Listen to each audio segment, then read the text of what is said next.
안녕하세요. 네, 저는 영화 저널리스트 이화정입니다. 네, 안녕하세요. 주성철입니다. 반갑습니다. 와, 네, 영화 잘 보셨어요?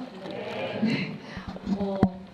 굉장히 많은 분이 찾아와 주셔서 아마 이제 저 옆에 있는 곳에 계시는 장국영 배우님께서 흐뭇해하지 않으실까 하는 생각이 먼저 제가 이 앞에서 보니까 굉장히 뿌듯한 마음이 드네요. 네, 감사합니다. 네, 1993년에 저는 이 영화를 개봉 당시 극장에서 처음 봤었어요. 근데 이렇게 지금 몇십 년이 지난 이후에도 이렇게 많은 분들이 같이 이 영화를 다시 좀 감상하고 또 그때의 감동, 그 이상의 감동을 느낄 수 있다는 게 영화라는 것이 가진 힘이 그런 게 아닐까라는 생각이 드는데 이번에 다시 이제 태양별이 보시면서 좀 어떤 느낌 드셨는지 뒤에 있으면 보시면서 주성철 기자님은 네. 일단은요, 예전에 장국영이 17년도 늦어 사망했을 때 장례식에 다들 마스크를 쓰고 그다음에 쌌을 네, 때문에 맞아요. 네, 마스크를 쓰고 갔던 그런 기억이 있어가지고 특히나 최근에 다들 여기도 지금 보시면서 다들 마스크 쓰고 보셨을 것 같은데 네. 그때 그 기억이 그냥 확 나더라고요. 그래서 뭔가 되게 그때 어떤 기시감이랄까 그런 것들이 떠오르면서 괜히 좀 더 슬퍼지는 게 좀 있는 것 같고요. 그런 점 좀 어떠세요? 그냥 아니 저도 그 얘기 하니까 장국영이라는 어떤 키워드 떠올리면 마스크가 제일 먼저 떠올랐던 것 같아요. 이제 2003년이었죠.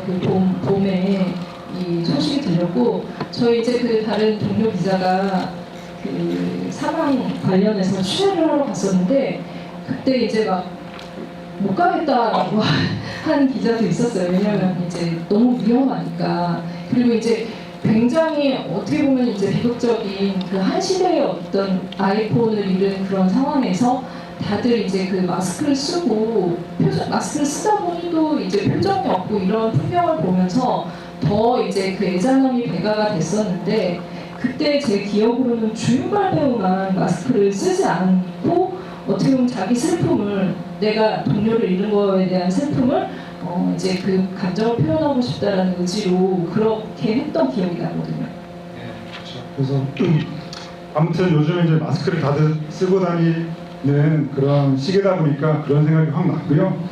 일단 저는 태양별 이번에 다시 이렇게 디 오리지널이라는 제목으로 거의 완전 판매가 되죠. 이게 개봉하는 게 그렇죠, 네. 너무나 감격스럽고요. 네. 일단 저는 태양별을 계속 볼 때마다 한 3번 정도 늘 우는 것 같아요.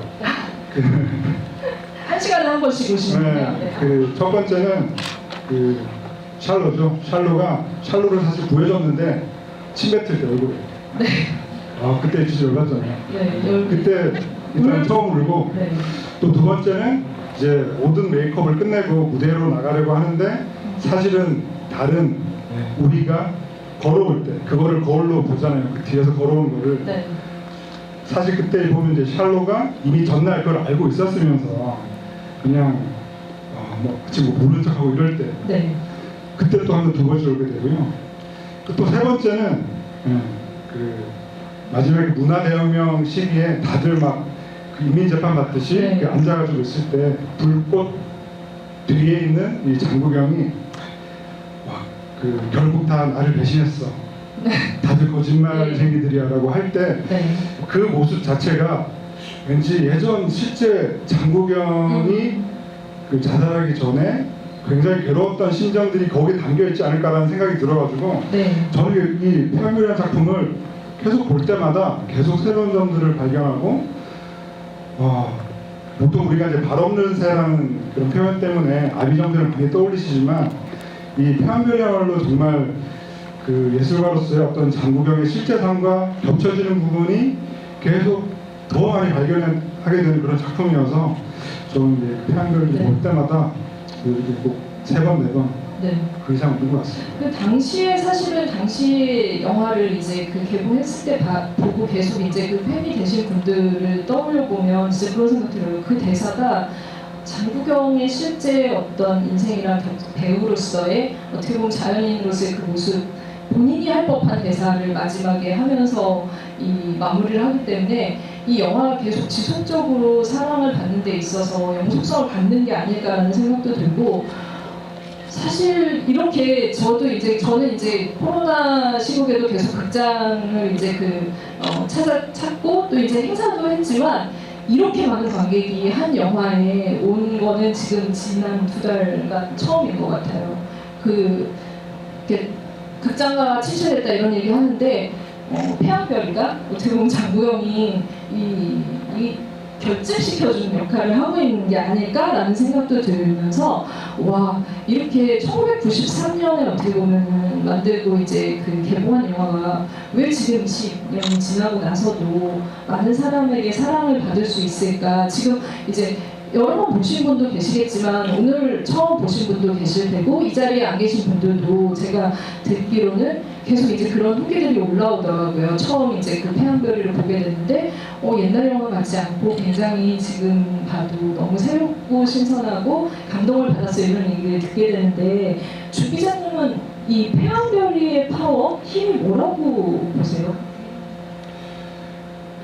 말씀드렸다시피 그런 것 같아요. 태양별이가 장국영이 출연한 다른 작품하고 비교해서 저도 어떤 점이 다를까라고 생각을 해보면, 저는 이제 오랜 장국영 연구가로서 장국영 네. 태양별이가 갖고 있는 좀 특별한 힘이 뭐냐고 생각을 해보면은, 저는 장국영이 예술가로 나오는 작품들이 몇 편 있거든요. 그런 작품이 주는 좀 특별한 느낌이 있는 것 같아요. 예를 들면 이미 이제 태양별이보다 앞서서 원지구라는 작품에서 이미 좀 연극 배우로 등장을 했었고, 또 색종남녀라는 작품에서 이제 영화 감독으로 출연했었고요. 또 야반가성에서도 이 연극 연출자로 출연했죠. 그 중에서도 이렇게 태양별이가 특히 좀 뭔가 단지 직업적으로서 영화 속에서 예술가로 등장했다는 것뿐만 아니라 진짜 영화 속의 그 역할이 되기 위해서 장국영이 정말 노력을 많이 한 작품이거든요. 네. 그러니까 이 태양별의 우리 역할을 해내기 위해서 정말 중국 각지의 대단한 연극 전문가들로부터 배우 스스로 또 익히고 그랬던 점들이 그대로 담겼기 때문에, 사실은 이 태양별이라는 작품 속에서 이 장국영이 현실과 픽션 사이에서 사실은 조금 서 있는 그런 역할이잖아요. 그러니까 실제 장국영도 이 태양별이라는 작품을 출연하고 연기하면서 뭔가 실제로 그런 어떤 현실과 픽션 사이에서 어떤 그런 경계를 좀 넘나드는, 좀 서 있는 그런 느낌을 주기 때문에, 이 태양별이라는 작품이 아까도 말씀드렸지만 보면 볼 때마다 뭔가 계속 좀 새로운 것들을 발견하게 되고 느낌이 좀 특별한 그런 작품이라는 생각이 듭니다. 실제로 영화 속 나온 연극 배우들이 이제 나이가 들어서 죽었을 때, 그때 이제 그 당시에 장국영 배우 인터뷰한 배우들을 봤는데, 본인이 진짜 배우 스승, 그러니까 자기 연기 스승이라고 할 정도로, 또 인생의 어떤 그 시점의 스승이라고 할 정도로 많은 것들을 배웠다라는 얘기를 멘트를 한 거를 봤었어요. 그리고 어떻게 보면 장국영의 필모그래피 안에서, 연기 인생 안에서 이 태양별이를 분기점으로 장국영이 굉장히 배우로서의 자의식 같은 거를 훨씬 더 많이 가지고 있고 발전시켜 나갔다라는 생각이 드는 게, 그 이후의 작품들이 거의 이제 왕가희 감독이랑 이제 같이 한 동사서독이랑 이제 해피투게더나 이런 작품들을 이후에 장국영이 하는 데 있어서는 뭔가 작품을 선택할 때, 그리고 자기가 캐릭터를 맡을 때, 연기를 할 때, 이런 것들이 태양별이로 인해서 훨씬 더 깊어졌다는 생각이 들 수밖에 없는 것 같아요. 그만큼 한 배우의 인생에 지대한 영향을 미친 여러 작품들 중에 한 작품을 꼽자면 태양별이가 되지 않을까라는 생각이 들고, 저는 이제 왜 이렇게 정말 많은 관객들이 지금 이렇게 어려운 시국에도 태양별이를 극장에서 볼 수밖에 없을까라는 생각을 했을 때, 최근 들어서 이렇게 매혹적으로 이 스크린 안에 프로덕션, 소위 말하는 이제 영화가 스크린 안에서 보여줄 수 있는 어떤 프로덕션이라는 게 있을 때, 이 정도로 화려하게, 이 정도로 멋있게, 이 정도로 어떻게 보면 품격 있게 보여주는 그런 작품들이 최근에 있었나라는 생각을 할 때 20년이 지났는데도 그런 작품이 많지는 않았다는 거. 그만큼 모든 영화가 보여줄 수 있는 어떤 것들이 집대성한 작품이, 프로덕션상으로 집대성한 작품이 편별이가 아닐까라는 생각이 들었어요. 그만큼 이 시기가 어떻게 보면은 이런 대작들이 좀 많이 나오기도 하던 시기였죠. 어떻게 보면. 네, 그렇죠. 뭐 중국 영화로 이제 한정을 하자면 그 장이모 감독이 이제 붉은 수수밭이 베를린 영화제에서 네. 황금곰상을 받은 이후에 이른바 이제 5세대 감독이라고 불리는 중국 감독들이 5세대 감독, 등장하기 시작하면서 저는 그 흐름의 어떤 중요한 마침표가 이 첸카이 감독의 태양별이라는 네. 생각이 들고요. 그래서 태양별이가 그 당시에 칸 영화제에서 황금종려상을 받았고요. 근데 그때만 해도 이른바 이제 서방 세계에는 장국영이라고 하는 존재가 이미 그 장이모의 어떤 공이라던가 장풍이 같은 배우보다는 조금 좀그 칸 영화제에서 좀 인지도가 좀 떨어진다고 네. 생각할 수 있기 때문에 그때는 조금 그 잘 알고 있습니다. 해외 기자들 사이에서는 조금 잘 모르기도 했었겠지만 사실은 오늘 그 작품 보시면 아시겠지만요. 주인공입니다. 주인공이고 그 크레딧 뜰 때 제일 먼저 떠요. 네. 공이랑 장풍이보다 먼저 이름이 뜨고 좀 놀라실 수도 있겠지만 그 샤로를 연기한 그 장풍이랑 동갑이거든요. 그게 좀 놀랐고 장국영의 비밀. 또 다른 그 TMI를 말씀드리면 왕가희 감독보다 또 형이죠. 그렇죠, 그렇죠. 네. 그래서 그런 것들을 항상- 보면 절대 동안이죠. 그래서 제가 농담처럼 하는 얘기가 장국영이 동갑 내기인 사람이 이제 박원순 시장하고 네, 그래서 제가 또 굉장히 좋아하는 노회찬 전 의원 네. 그리고 손석희 네. 전 JTBC 사장님이 계십니다. 네. 아무튼 제가 아는 가장 아름다운 1950년생 영원히 늙지 않는 배우. 그러나 그 당시에 장국영 배우가 살아있을 때도 사실은 굉장히 그런 어린 이미지의 얼굴을 가지고 있었던 그런 늙지 않는 이미지를 갖고 있었고 이 태양별이의 어떻게 보면 우이라는 역할이 너무나 잘 어울렸던 이유도 그런 마스크가 주는 힘이 있었기 때문이라는 생각이 들어요. 그 당시에 어떻게 보면 공리 배우는 이미 이제 그 좀 여러 이제 서구의 어떤 그런 해외 영화제 알려진 기회가 있었지만 보통 그렇게 칸 영화제 같은 데 가면 막 아는 배우들한테는 프로토콜에서 막 이름을 부르거든요. 이름을 다 막 제임스 죄송해요.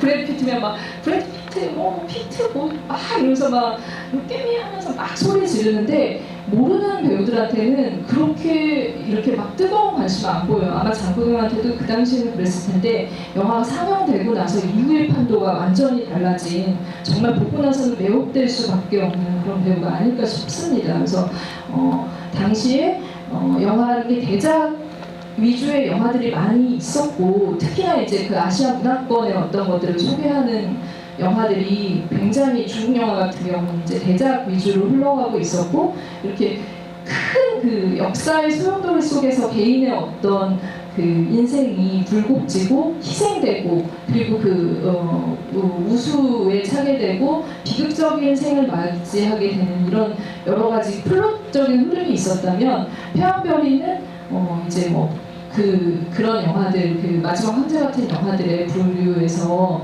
거의 이제 그 같은 카테고리의 영화라고 할 수 있죠. 근데 당시에 태양별이가 한국에서도 너무너무 잘 됐기 때문에 이후에 사실은 이제 그 당시에 비슷한 이런 중국의 예전 이런 경극이든 아니면 이제 중국의 이런 연극이든 공연을 소재로 한 작품들은 수입을 하면 굉장히 잘 되던 분위기였어요. 그래서 저도 받고 아마 이제 주 기자님도 받고 좋아했을 텐데 병검이라는 영화가 네, 그런 작품도 있어요. 이 태양별의 최대 수혜자가 아닐까라는 생각도 들어요. 계속 공연을 하러 다니는데 마스크로 계속 이제 그 다른 얼굴로 연기를 하는 그런 작품들도 잘 안 알려지는 작품이고 대작이 아님에도 불구하고 이런 태양별이가 가지고 온 경극의 어떤 그런 아름다움 그리고 중국 문화에 대한 어떤 사람들의 호기심 같은 것들이 한껏 팽배해 있던 시기였던 거죠. 그렇죠. 그때는 사실은 변검 말씀해 주셨는데 지금으로 치면 정말 그 다양성 영화 중에서 되게 흥행이 안 될 만한 작품이라고 할 수 있겠는데, 그때는 태양별이가 뭐랄까 이제 홍콩 영화의 흐름 속에서 홍콩 영화 인기가 조금 시들어가던 중에 정말 또 새로운 어떤 중화권 영화가 등장한 거였죠. 게다가 엄청난 또 대작이었고, 그러다 보니까 태양별이가 어떤 이전 홍콩 중국 영화의 흐름, 개봉 흐름, 흥행의 흐름을 완전히 바꿔놓은 작품이라고 할 수가 있겠고요. 뭐 태양별이를 조금 더 들어가면 이 태양별이에서 혹시 어떤 장면 가장 좋아하시나요? 아, 장면 너무 사실 진짜 꼽을 수 있는 장면이 너무 많다라는 생각이 드는데 먼저 갑자기 네, 얘기해 보세요. 저 잠깐 생각할게요. 네, 어떤 장면이 좀 인상 깊으세요?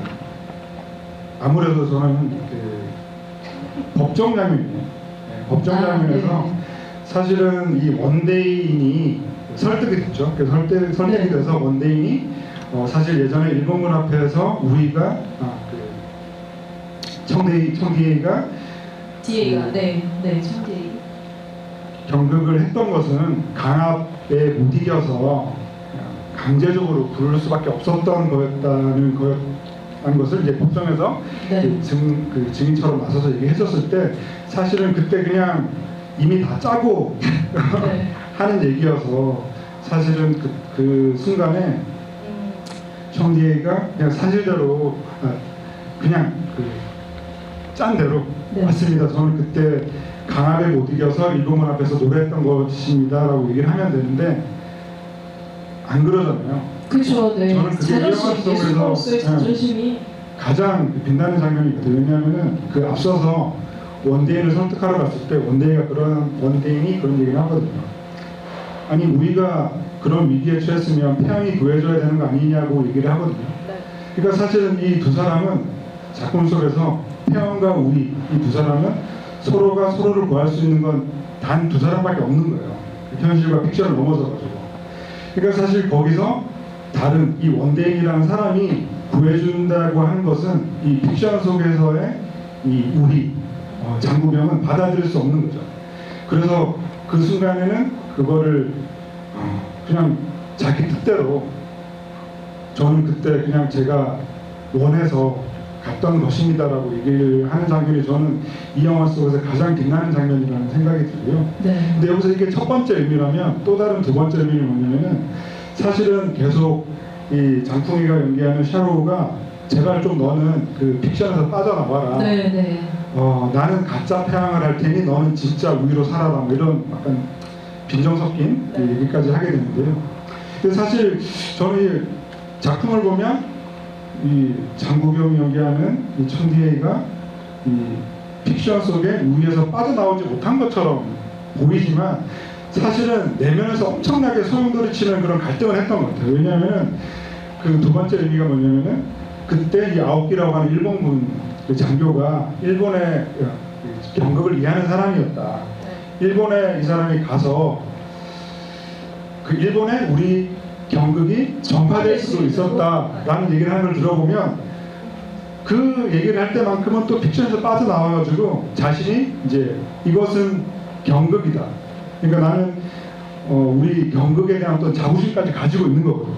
그러니까 사실은 이 보면 볼수록 완전히 픽션 속의 우위로 살아가는 것처럼 보이지만 또 밖에 나와 있는 것처럼 보이기도 하고, 또 나중에 이 어린 그 하인이라고 해야 되나? 그 제자랑 그 경극과 현대극 이런 토론 같은 걸 하는 것을 보면은 또 경극 밖에 또 나와 있는 것이기도 하거든요. 그러니까 사실 이 작품 속에서 이 청디에이가 얼마나 이 현실과 픽션 사이에서 알게 모르게 엄청나게 갈등을 했을 거고, 그게 그의 삶을 계속 옥죄어왔을 거라는 생각을 하면 좀 더 좀 슬퍼지는, 네. 그가 얼마나 더 높은 가치를 추구하는 예술가였을까라는 점도 조금 계속 더 알게 되는 거죠. 근데 사실은 예술가로서의 성찰 같은 것들이 이 영화의 굉장히 중요한 코드 중에, 멜로 코드와 더불어서 중요한 코드 중에 하나인데, 진짜 겹겹의 장구경이 이 안에 있다라는 생각이 들기도 하고요. 저도 이제 좋아하는 장면을 그동안 생각을 해봤는데, 저는 이제 이 포스가 너무 아름답지 않아요? 이 장면이 영화 속에 사실 나오는 장면이에요. 거기서 스틸 컷을 가져와서 이렇게 아름답게 만들었다는 생각이 드는데, 뭐 어떤 장면으로 만들어도 정말 이 폐왕별의 장면이 모두 아름답지만 그 장국영이 일본군 앞에서 그 기비치주를 이제 그 하다 이렇게 하면서 막 뺑글뺑글 돌다가 쓰러지잖아요. 그 부감샷에서 이렇게 번진 그 베스트 컷이라는 생각이 드는데 그걸 보면서 되게 이게 뭐 시대 안에서 예술가가 어떤 고뇌를 가지고 있고 그 안에서 어떻게 자기 균형점을 찾아야 되는지에 대한 것이 장국 우위 청기의 한 시기를 계속 지배하고 있잖아요. 그래서 그 슬픔이나 아니면 좌절감 이런 것들 그런 복합적인 감정 같은 것들이 하나의 스틸에도 다 드러나는 것 같아요. 하나의 장면에도 계속 드러나고 그래서 굉장히 애틋해지는 지점들이 있는 것 같고 이 영화를 보면 이렇게 좀 빠져들 수밖에 없는 게 아닐까 싶어서 저는 그 장면이 너무 인상적이고 아름다우면서도 한편으로 너무 이 시대 안에서 헤어나올 수 없는 예술의 비애가 느껴졌던 종합적인 작품이라는 생각이 듭니다. 그러니까 당나라 현종한테 화가 난 양귀비가 과음을 해가지고 네. 이 몸이 비틀비틀 하다가 이제 주저앉는 그 비비치는 장면인데 그거를 제안한 거죠. 그러니까 영화 속에서 이제 쓰러진 그 모습을 이렇게 뒤집어 놓은 게 이제 포스터가 된 거잖아요. 근데 이 표정을 볼 때마다 되게 좀 너무 슬픈 것 같으니까 이 포스터 자체도 이 순간의 이미지도 되게 강렬하지만 그 일본군 앞에서 공연을 하고 뱅글뱅글 돌고 쓰러졌을 때 무슨 생각을 하고 있을까라는 생각이 들 정도로 표정이 여러 가지 얘기를 하고 있거든요. 그러니까 사실은 내가 지금 일본군 앞에서 나중에 끝나고 나면 샬로우가 싫어할 만한 그런 공연을 하고 있는 거다라는 느낌도 담겨 있고 정말 그 경극이 정말 그 최고의 대접을 받던 시기가 지나가고 지금 시대가 변해가고 있구나라는 그런 초연한 그런 느낌까지도 좀 담고 있는 그런 표정이어가지고 저는 이 포스터 볼 때마다 너무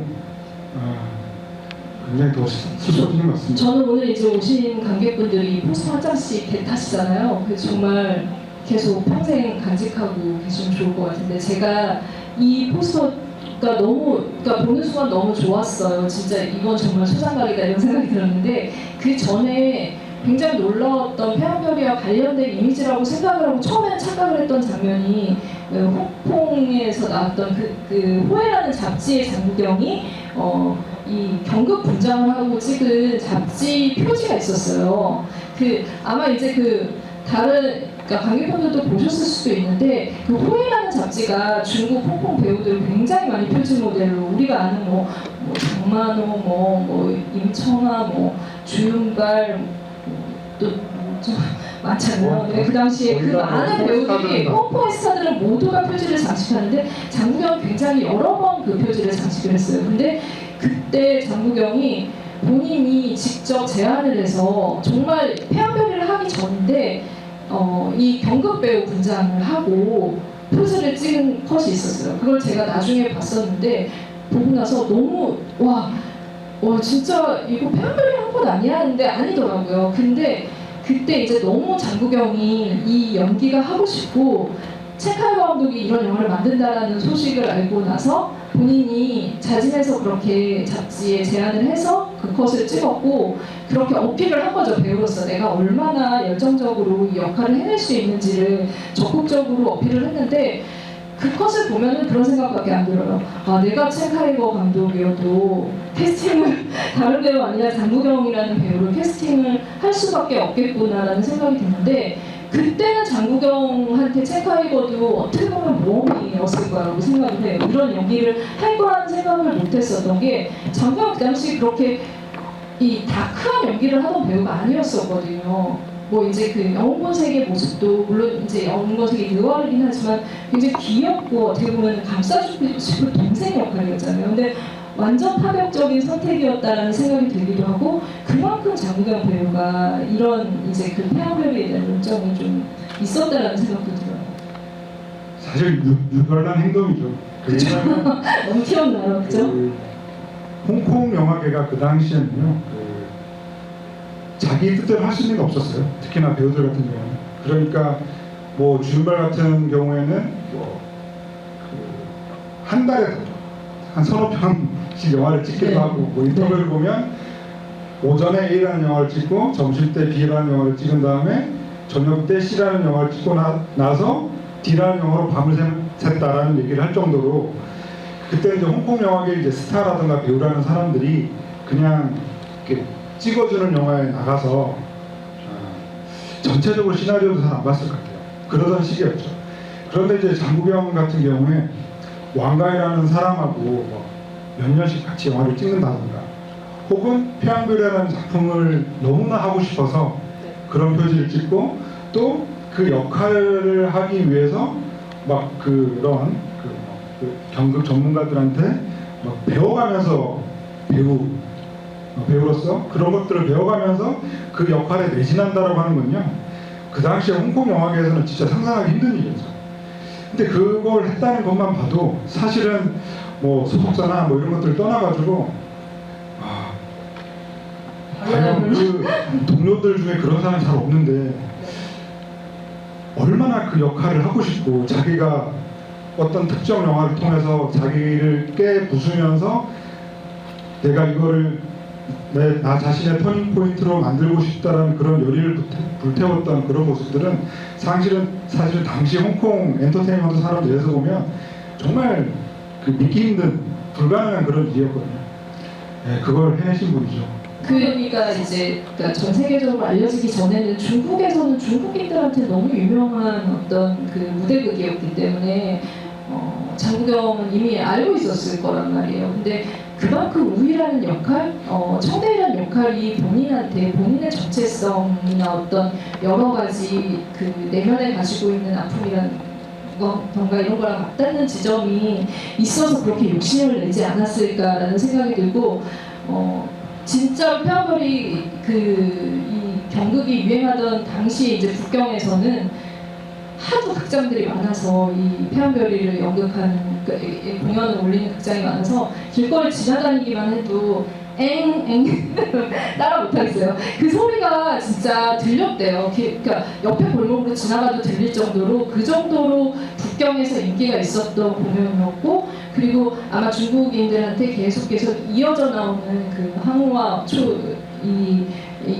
그 우리의 비극의 너무 스토리였던 거죠. 그래서 장국영이 이미 아주 오래전부터 욕심을 냈을 수도 있겠다라는 생각이 드는 그런 거고 이게 이제 의상이나 분장 이런 게 너무 훌륭하잖아요. 근데 그때도 이제 본인 배우들은 그 얘기 진짜 많이 하거든요. 제가 인터뷰해봐도 그런 얘기 많이 하는데 어떻게 그렇게 정말 그 역할이 돼서 캐릭터가 돼서 연기를 하세요 그러면은 촬영장 가서 분장을 하고 나면은 갑자기 빠져드는 것 같아 이런 얘기를 많이 하는데 장국영이 그러더라고요. 평소에 굉장히 쾌활한 성격이고 본인으로서는 좀 약간 그런 밝은 면이 있다라고 생각을 했는데 신기하게도 이 우위 분장을 하면은 그런 그 깊은 어둠 같은 것들로 빠져든다는 얘기를 했는데 진짜 모든 것들이 그 장국영 배우의 세팅이 아니었을까라는 생각이 들죠. 네. 그리고 또 이 작품에서 빼놓을 수 없는 게 그러니까 아까 이제 이 태양별이라는 작품이 장국영의 다른 영화들과 비교했을 때 어떤 점이 다를까라는 얘기를 했는데 또 비슷한 점도 있죠. 그러니까 특히나 장국영 하면 빼놓을 수 없는 아비정전이라는 작품 있잖아요. 그 아비정전에서 그 어머니에 대한 기억 같은 것들이 있는데 이 작품에서도 거의 좀 연결되는 지점들이 있어요. 그러니까 옌홍이라고 하면 어렸을 때 매춘부라고 해야 되나 영화 속에 나오니까 이 경극단에 맡기고 떠나게 되는데 그 어머니에 대한 그리움이 계속 좀 사무쳐 있거든요. 그래서 어떻게 보면 나중에 이 공리가 연기하는 귀신을 되게 극도로 싫어하고 미워하는 그런 것들이 어떻게 보면은 약간 겹쳐져요. 엄마에 대한 어떤 그 원망과 갈망 그 사이에서 그 주신에 대한 것도 그런 느낌들이 실제로 좀 있다는 생각이 들더라고요. 그러니까 나의 사랑 샬로를 뺏어간 그 여자라는 것도 있지만 어떻게 보면 나를 버리고 떠난 나를 다시 찾지 않는 그 엄마에 대한 어떤 원망 같은 것들이 그 주신에 대한 어떤 미움하고 조금 많이 겹쳐져 있거든요. 그래서 막 이 아편 쟁이로서 삶을 끝내기 위해서 막 막 발광하고 그럴 때 주시인이 안아주면은 엄마 추워요 라는 그런 대사를 하기도 하고, 또 나중에 그 문화대혁명 시기에 막 인민재판하는 그 시기에 막 또 유독 또 주시인을 찍어가지고 막 그 비판하고 그럴 때 보면은 뭔가 그 주시인에 대한 어떤 미움, 원망 같은 것들이 그 어머니에 대한 어떤 사무치는 그리움하고 조금 겹쳐지는 대목이 있어가지고 이 폐암별을 보면서 아비정전이 떠오른다 라고 얘기하시는 분들도 좀 굉장히 많이 있는 것 같아요. 네, 아비정전에서도 사실은 그 장국영의 진짜 다크한 면을 그 두 작품을 진짜 꼽으라고 하면 아비정전이랑 폐암별이를 빼놓을 수 없는데, 저는 아비정전의 그 장면 진짜 너무 슬프거든요. 그 엄마를 만나러 갔다가, 아비정전 많이 보셨을 텐데, 엄마를 만나고 났다가 자신이 생각했던 어떤 그런 것들이 충족되지 않잖아요. 그리고 다시 돌아 나올 때 뒤를 한 번도 안 돌아보고 정말 그 굳은 그런 느낌으로 돌아 나오는, 그게 좀 약간 이렇게 복합적인 감정인 것 같아요. 그러니까 원망과 갈망 사이, 그런 것들이 이 두 작품 안에 좀 비슷하게 연결지어서 표현되고 있다는 생각이 들어서 폐암별을 다시 보면서 되게 이번에 보면서 그 생각 많이 했어요. 아 정말, 그리고 이번에 그 171분 버전이 훨씬 더 그런 부분이 어떻게 보면 이제 그 청대의 그런 면을 더 부각시켜주는 지점들이 많이 보이기도 한다는 생각이 들었어요. 그러니까 이렇게 얘기를 하다 보니까 사실은 워낙 세대도 그렇고 이게 두 사람이 예전 장국영의 영화를 그 동시대에 극장 개봉 영화로 보던 사람들이어가지고, 사실 이렇게 객석을 보면 그 이 폐암별이라는 작품을 이번에 처음 관람하셨거나 장국영이라는 사람을 이제 막 처음 알게 되신 분들도 있을 것 같은데, 너무 그냥 장국영에 빠져있는 채로 네. 얘기하는 건 아닌가라는 생각이 들어가지고 빠져나와야 되나요? 네, 좀 죄송하다는 생각도 들고요. 네. 그만큼 저는 그 장국영이 최근에 다시 이 젊은 팬들에게도 주목받게 된 이유 중에 네. 하나가 이 뉴트로의 중심이거든요. 네, 장국영이. 그래서 되게 흥미로운 지점이 그것 같아요. 그 아비정전이라는 작품이 1990년에 나왔는데, 이 아비정전은 1960년을 배경으로 한 작품이거든요. 그렇죠. 네. 그리고 지금은 2020년이죠. 그러니까 60년, 90년, 2020년 이렇게 뭔가 좀 30년 주기설이라고 해야 되나?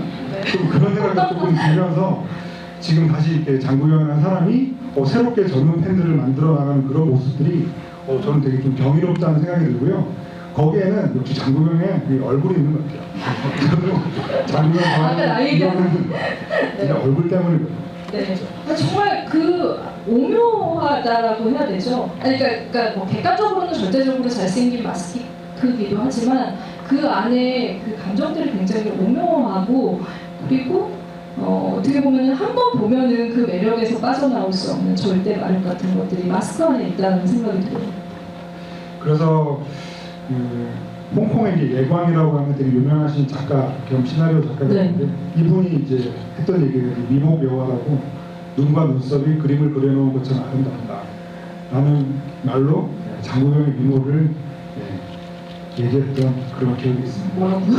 눈과 눈썹이 그림을 그려놓은 것처럼 아름답다. 굉장히 동양화 한 폭이 떠오르는 그런 이제 표현이 아닌가라는 생각이 드는데, 이후 실제로 이제 그 칸 영화제 황금 종려상 수상을 했었고, 뭐 이제 칸 수상이 의미하는 것은 이 많은 다른 영화제에서도 이 영화를 주목할 수밖에 없어지는 그런 것들이 되고, 서구 세계의 이런 경극이나 중국의 문화를 종합 예술로 이 경극을 알리는 역할을 했었는데, 그 중심에 장국영의 어떤 마스크 이런 것들이 그 아름다움, 그게 동양의 아름다움이랑 거의 겹쳐지는 그런 효과를 낳기도 했었던 것 같아요. 이제 슬슬 이렇게 한마디씩 하고 마무리를 하면서, 그래도 혹시라도 뭔가 이렇게 좀 질문하실 게 있으신 분들은 조금 질문 한두 먼저 줄만? 좀 받아볼까요? 혹시 있으시면은? 네. 저 가운데 분, 네. 마스크를 네, 마스크를 마이크를 드릴게요. 제가 너무 요즘에 마스크 얘기 많이 하다 보니까 마이크를 마스크라고 얘기했어요. 네. 저 이걸 하나 드릴게요.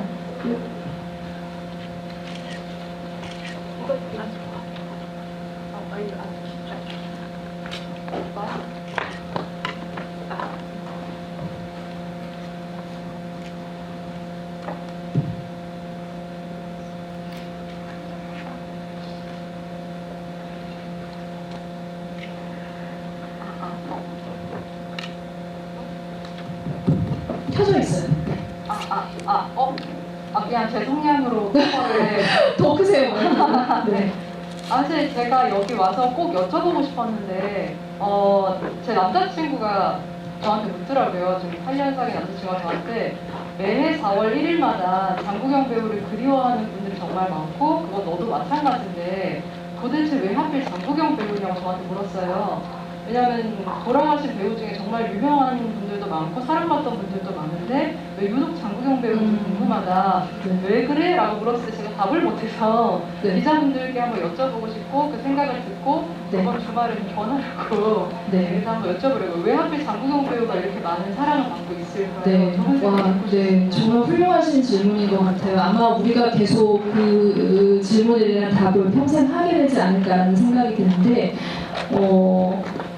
저는, 그러니까 저 먼저 대답을 하자면 저는 장국영이라는 배우가 가지고 있는 굉장히 어떻게 보면 그 복합적인 레이어를 갖고 있는데 사실은 단단하지 않아서 그런 것 같아요. 늘 어떤 느낌이 드냐면 장국영은 되게 불안하고 불안정하고 깨질 것 같다는 인상을 받아요. 그러니까 어떤 배우는 굉장히 파워풀하게 어떤 자기의 캐릭터를 연기를 하고 그런 캐릭터성을 계속 가지잖아요.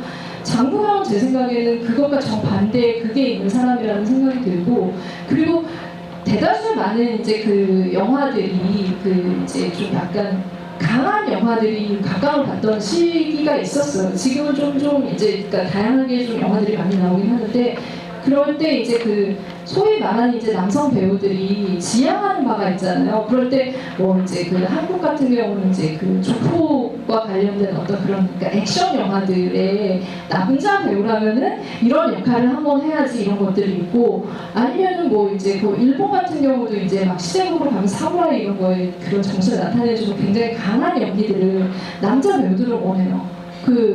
뭐 홍콩 같은 경우도 느와르 영화의 어떤 주인공이, 그러니까 이게 어떻게 보면 폼이 나는 역할을 되게 하고 싶어 하는데, 유일하게 장국영은 그런 거에 대한 갈망이 전혀 없다는 생각이 들었어요. 그러니까 그냥 마이웨이를 가고 있는 것 같고, 이런 다른 배우들이랑 조금은 다른 영역 안에서 그게 그림자라면 그림자지만 그 안에서 자기의 어떤 것들을 굉장히 불안정하면서도 그 불안정을 계속 이어나가면서 가지고 있는 배우가 아닐까? 그래서 그 모습이 어떤 때는 되게 동생처럼 막 이렇게 챙겨주고 싶기도 하고, 어떤 때는 정말 너무 슬퍼 보이기도 하고, 여러 가지 감정을 오히려 다른 이제 그 관객들한테, 저 같은 관객들한테 불러일으켜주는 역할을 한다는 의미에서 되게 좀 약간 유일한 존재였다라는 생각이 들고, 비슷한 배우를 잘 찾지 못하게 되는 것 같아요. 그래서 매년 4월 1일에 누가 또 거짓말같이 또 거짓말 같은 주고 그 얘기 좀 그만하라고 누가 저한테도 그러더라고요. 근데 매년 4월 1일이 되면 그 얘기를 안 하면은 그 하루가 지나가지 않는 것 같이 되는 것 같고, 그게 2003년 이후에 시대 안에서는 계속 그 시간이 다시 돌아올 것 같다는 생각이 들어요. 저는 말씀드렸었는데요. 그냥 제가 볼 때 제일 아름다운 사람이거든요. 그냥 딱 봐도. 그리고 이제 그런 것도 있죠.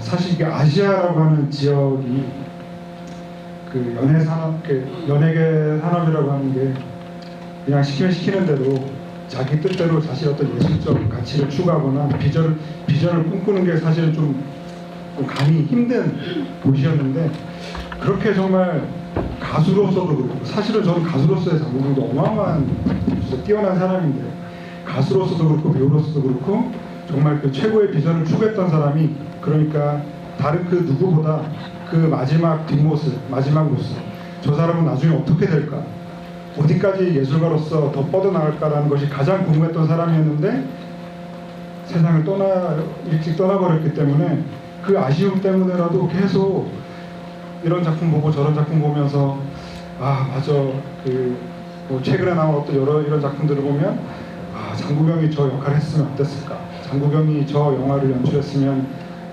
장국영이 드디어 감독의 꿈을 이뤄서 저 영화를 연출했으면 어땠을까라는 생각들이 계속 나기 때문에 정말 좀 계속 생각나는 그런 존재가 된 것 같습니다. 그럼 주 기자님은 장국영 배우의 작품 중에 가장 좋아하는 작품은 태양별일까요? 저는 태양별도 좋아하지만 가장 좋아하는 작품은 해피투게더. 해피투게더는 배신당하는 기분. 장국영의 작품 중에서도 가장 좋고 네. 제가 그냥 가장 좋아하는 사랑하는 원 베스트가 해피투게더입니다. 네, 알겠습니다. 네. 또 답변이 되셨나요? 질문 또 받아볼게요. 질문 있으신 분. 더 어느 분이 더 먼저 드셨지? 하얀색 가디건 입으신 분? 네.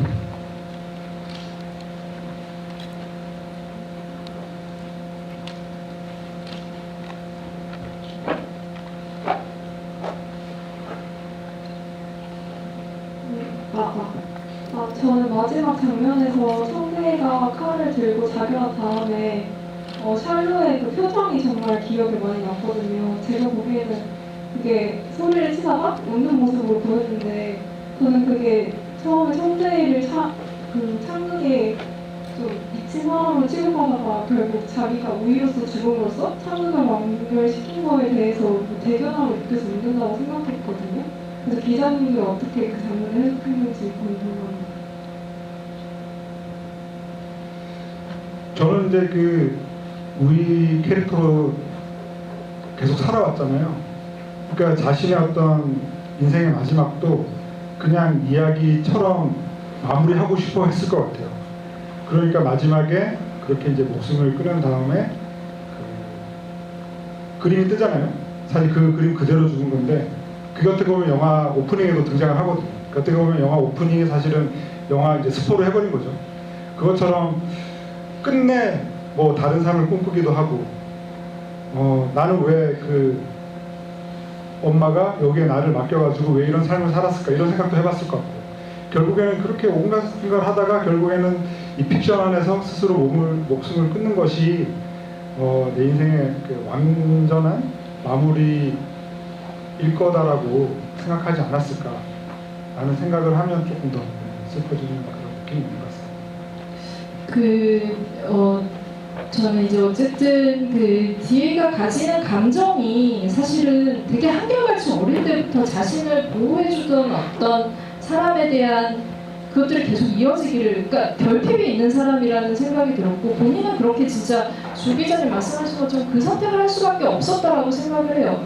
그러니까 비극이 마지막에 일어나야 사실은 이 모든 스토리에 방점이 찍힌다라는 생각이 드는데 그 안에서 장풍이라는 사람의 어떤 감정? 이런 것들은 되게 복합적이라는 생각이 들어요. 그러니까 알죠. 본인도 이 상대의 마음을 알지만 분명히 모를 수는 없을 것 같고 알고 있지만 어떻게든 받아줄 수는 없는 것도 본인의 입장이었고 그렇게 되면서 이 사람에 대한 상대에 대한 애틋한 마음 같은 것들이 굉장히 그 인생 안에서 쌓여 있었고 그 마지막 장면에 그런 여러 가지 그런 표정들이 나왔던 거는 그런 것들이 한꺼번에 떠오르고 그 순간에 뭔가 이렇게 마지막 순간에 이렇게 확 지나가는 것처럼 자신의 인생 같이 둘이 감정을 교류했던 그런 것들이 떠올라서 그런 게 아닐까라는 생각이 들었어요. 아까 2분 정도 더 있었던 것 같은데 2분만 네. 받고 이렇게 마무리해야 될 거 아니에요? 네. 그럼 저기 그 검정색 옷 입으신 하고 여기 그 검은색 마스크 쓰신 분 그렇게 그 문화혁명 이후로 11년 후에 재회를 하잖아요. 저는 그 11년 동안 데이가 어떻게 살았는지가 되게 궁금하더라고요. 기자님들은 그 이후 11년 동안 어떻게 살았는지를 어떻게 상상하셨는지 궁금해요. 굉장히 심오한 질문이고요. 정말 그런 생각을 해보지는 못했네요. 근데 어쨌건 그 현대극과 경극의 어떤 토론을 하는 장면이라던가 그리고 아까도 말씀드렸지만 이 9기라고 하는 사람을 통해서 이제 일본의 경극이 전파됐을지도 모르겠다라는 얘기를 하는 것들을 보면은 저는 그 성대에는 계속 끝없이 이 경극에 대한 어떤 그리고 자신의 어떤 예술적 비전 이런 것들을 계속 추구하기 위해서 끊임없이 계속 좀 추구하는 예술가로 살지 않았을까 좀 그런 생각을 해보게 됩니다.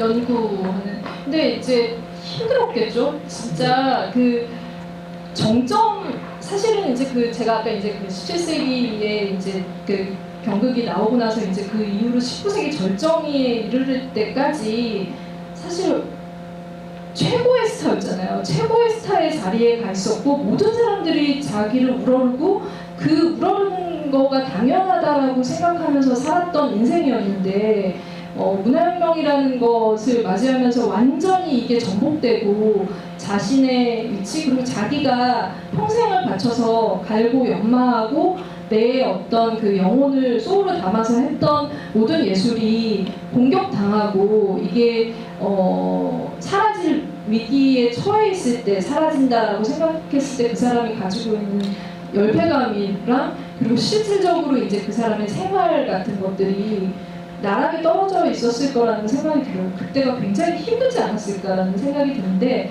좀 이제 그 압축적으로 이제 보여주고 있다는 생각이 들고 아주 제일 그 나락에 떨어졌을 때는 오히려 안 보여줬다는 생각이 들어요. 그래서 힘들게 살았을 것 같다는 생각. 왜냐면 세계가 바뀌는 거니까 세계가 바뀌는 그 진통 안에서 그 시기를 버텨야 됐고 그 안에서 굉장히 쓸쓸하게 살아갔어야 됐다는 생각이 들고 이런 그 되게 이렇게 그러니까 이 바뀐 것들이 아까 이제 그 대장 얘기도 했지만 마지막 황제 같은 것들 보면은 정말 정점에 갔던 사람들이 이제 사회적인 이유로 추락을 해서 그 살아가는 쓸쓸함 같은 것들을 보여주는 영화들이 많거든요. 그런 거 보면은 너무 진짜 초라하고 이게 인생인가? 막 이런 생각이 드는데 그 모습이 아니었을까라는 생각이 들어요. 그 비워져 있는 10년 좀 연구해봐야 될 것 같습니다. 아, 연구가 네. 네, 혹시 마지막 질문 주실 거면 예. 네.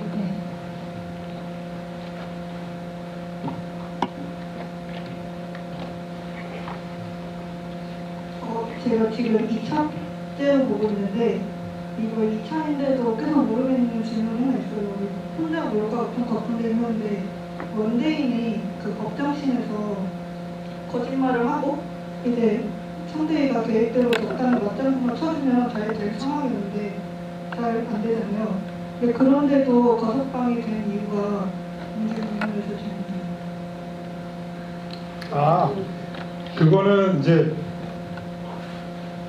명확하게 연결된다고는 볼 수는 없겠지만 그 이후에 이제 그 새롭게 이제 권력을 잡은 누군가가 알고 봤더니 되게 좀 경극을 좋아하는 뭐 마니아라 그래야 되나 그런 사람이다 보니까 급하게 이제 그 언질이 내려와서 이걸 없던 거로 해라라고 저는 좀 이해를 했거든요. 그래서 나중에 그분이 보는 데서 공연하게 된 거죠.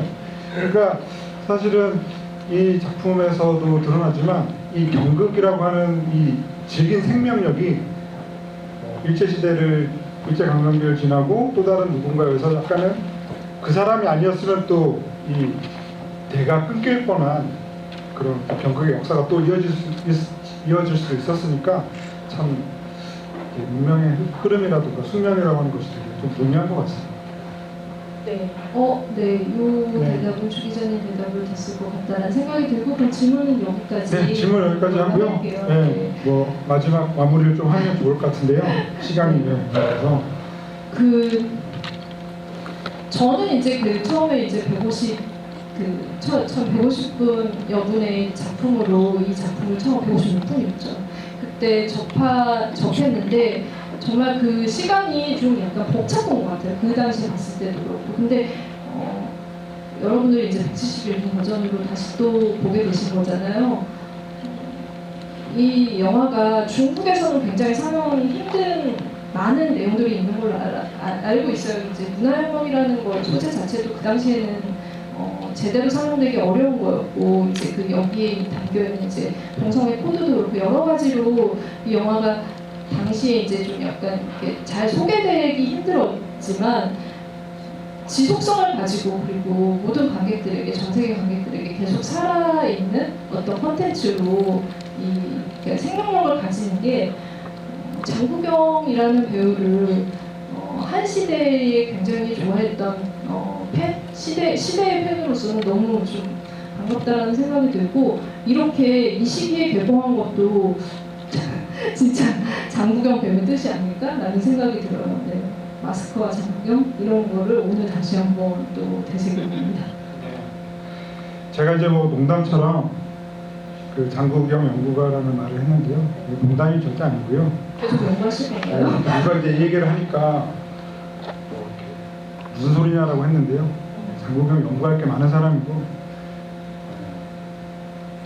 그런 사람입니다. 그러다 보니까 제가 그냥 그런 얘기를 했는데요. 그게 농담이 아니고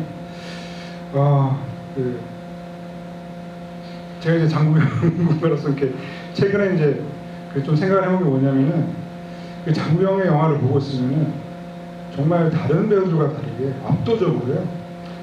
거울 앞에 있는 모습이 제일 많아요. 제가 지금까지 그 세계 영화 역사를 보면서 이렇게 장국영이라는 사람, 그러니까 배우를 거울 앞에 세워두는 경우가 장국영만큼 많은 예를 저는 본 적이 없어요. 그만큼 장국영은 거울 앞에 서 있는 경우가 많은데 태양별에도 많이 나오고요. 제가 그것만 그 장국영 영화를 이렇게 DVD나 블루레이를 보다가 다 캡처를 해놨는데 너무너무 많거든요. 이렇게 거울 앞에 서 있는 배우가 거울 앞에 서 있는 경우가 이렇게 많을 수가 있나라는 생각이 들 정도로 다 캡처를 해놨는데 그건 약간 두 가지 좀 의미가 있는 것 같아요. 하나는 그 이제 장국영 배우가 좀 보여주는 어떤 특유의 좀 나르시시즘 네. 좀 이런 것도 좀 있는 것 같고 또 하나는 좀 감이 좀 이렇게 대놓고 보기가 좀 힘든 그런 게 있어요. 그러니까 거울을 통해서 그 사람을 봐야 되는 바로 이렇게 좀 대면하기 좀 부끄러운 거울을 통해서 한번 걸러서 봐야 되는 훔쳐봐야 되는 좀 그런 느낌이 좀 있거든요. 그러니까 태양별에 약간 그런 이미지가 몇 군데 등장을 하는데 그런 것들을 보면 이건 뭐 제가 워낙 여기저기서 많이 했던 얘기인데 왕가희 감독의 그 작품을 거의 모든 작품을 프로듀싱한 제키 팽이라고 하는 프로듀서가 있는데 이분이 장국영과 왕가의 모든 작품도 프로듀싱했죠. 이분이 이제 유덕화, 양조위, 장국영 세 사람하고 다 작업을 해봤는데 이 세 사람이 좀 어떻게 다르냐라고 이제 물어봤을 때 유덕화는 자기가 맡은 배역과 경쟁하는 사람이고 양조위는 자신이 맡은 배역과 사랑에 빠지는 사람이고 장국영은 자신이 맡은 배역을 유혹하는 사람이다. 이렇게 깔끔하게 정리를 했거든요. 그러니까 유덕화는 그 사람이 되기 위해서 진짜 부단히 노력하는 정말 노력하는 노력하죠. 양조위는 그냥 그 캐릭터 그냥 사랑에 빠져버리는 너무 그런 공감 가요, 양조위. 네. 사랑에 근데 빠지는. 장국영은 그냥 그 캐릭터가 그냥 자기한테 그냥 오는 거죠. 그냥 유혹을 해서 그런 것들이 어떻게 보면 이 장국영이라는 배우에게 정말 거울 장면이 많은 그런 이유가 되지 않을까. 그만큼 보는 사람이나 그와 함께 영화를 찍는 배우나 감독이나 제작진이나 다 그게 빠져들었기 때문에 그런 거 아닐까 라는 생각이 들어서 어쨌건 장국영만큼 이렇게 거울 앞에 서 있는 모습이 많은 배우는 전 세계를 봐도 그 유례가 없다라는 그런 생각이 듭니다. 제가 장국영과 마스크 얘기로 이렇게 마무리를 했는데 갑자기 장국영 거울이라는 되게 흥미로운 얘기로 마무리를 해주시네요. 사실 첸카이버 감독이 장국영에 대해서 얘기했던 것 중에 인상적인 말이 현실에 존재하지 않는 것 같은 사람이라는 인상을 받았다는 얘기를 했어요. 근데 첸카이버 감독이 이후에도 장국영이랑 편별이 이후에도 작업을 했었는데 풍월이라는 작품을 같이 하기도 했었죠. 근데 어쨌든 가장 가까이에 있었던 사람이 봤던 장국영한테 그런 어떤 그러니까 신비로운 매혹적인 이런 것들이 있었기 때문에 그런 얘기를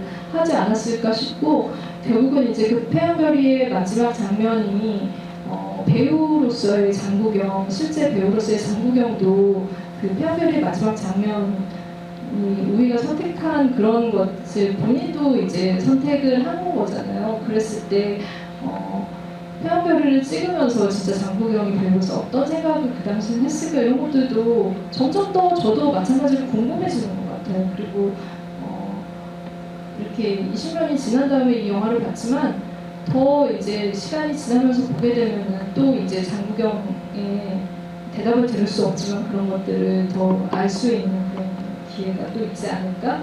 제 생각이 변하는 걸 수도 있고 더 계속 이제 그 부름을 어떤 질문에 대한 답을 더 얻을 수 있지 않을까? 그 정도로 이 경극이 주는 태양별이가 주는 완벽한 종합예술로서도 있지만 이 영화가 첸카이버 감독의 작품 중에서도 최고작이라는 생각이 들고 그런 것들이 이후에 제가 10년 후에 이 영화 봐도 전혀 떨어지지 않을 거라는 생각이 지금 확신이 들어요. 그러니까 예전에 보고 지금 다시 또 봤을 때 느끼는 감정, 감동 같은 것들이 있기 때문에 그걸 경험했기 때문에 그런 생각이 들어서 다시 이제 디지털 리마스터링 한 버전이죠. 이걸로 개봉한 걸 본 게 되게 관객으로서는 정말 좀 행운이라는 생각이 듭니다. 네, 지금 뭐 흥행이 굉장히 잘 되고 있다고 하고요. 네, 저도 굉장히까지는 다시 아니겠지만 극장에서 네. 이 작품을 또 N차 관람을 하려고 하고 있습니다. 아무튼 오늘 이렇게 장국영과 함께 해주신 네. 좀 한 달이라는 시간이 더 지나서 이렇게 네. 모이게 됐는데요. 아무튼 다시 한번 이런 시간을 네. 여기 계신 분들을 통해서 또 한번 제가 선물 받은 그런 생각이 들어서 네. 감사하다는 말씀 드리고 싶습니다. 알겠습니다. 네, 장국영 연구가라고 본인이 셀프로 지칭하셨으니까 네. 그럼 박수를 한번 같이